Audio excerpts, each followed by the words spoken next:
ગુજરાતમાં દારૂબંધી છે, માટે જો મારે પીવું હોય તો આખી બોટલ છુપાવવામાં મને તકલીફ પડે, પણ નાની પડીકી હોય ડ્રગની એ છુપાવવા મારા ગજવામાં ગમે ત્યાં હું મૂકી શકું અને પોલીસના ભયથી એને હું છુપાવી શકું.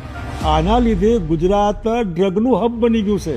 દારૂબંધી તો એક બાજુ રહી, તમે શું કરી રહ્યા છો? આ ગુજરાતના દરિયાકાંઠેથી કરોડો કરોડો રૂપિયાનું ડ્રગ પકડાય છે.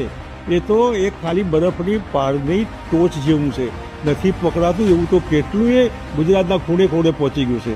કદાચ દારૂની લતે ચડેલો છોકરો દારૂબંધીથી એને દારૂના લીધે એને છોડાવી શકાય દારૂ, પણ જે ડ્રગની પડીકી ઉપર ચડી ગયો છે એની જિંદગી બિલકુલ બરબાદ થઈ જશે.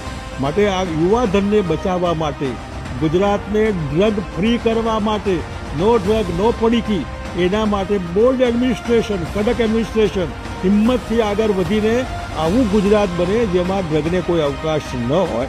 માટે થઈને હું આને હિમાયત કરું છું કે આ શરાબબંધી હટાવો, ડ્રગ હટાવો, અને ડ્રગનું જે પકડવાનું ચાલતું હોય છે એના બદલે કાયમ માટે ગુજરાતમાં ડ્રગ જ ના આવે એવો પ્રબંધ કરો, તો જ ગુજરાતનું યુવાધન બચી શકશે. બાકી તો વિધવા બહેનોની સંખ્યા વધતી જાય છે. 30 વર્ષના નીચેની દીકરીઓ કલ્પના બહારનું આના લીધે અને કરોડો રૂપિયાનો વ્યવહાર ખોટો થઈ રહ્યો છે. આ ડ્રગને હટાવો, યુવાનો બચાવો.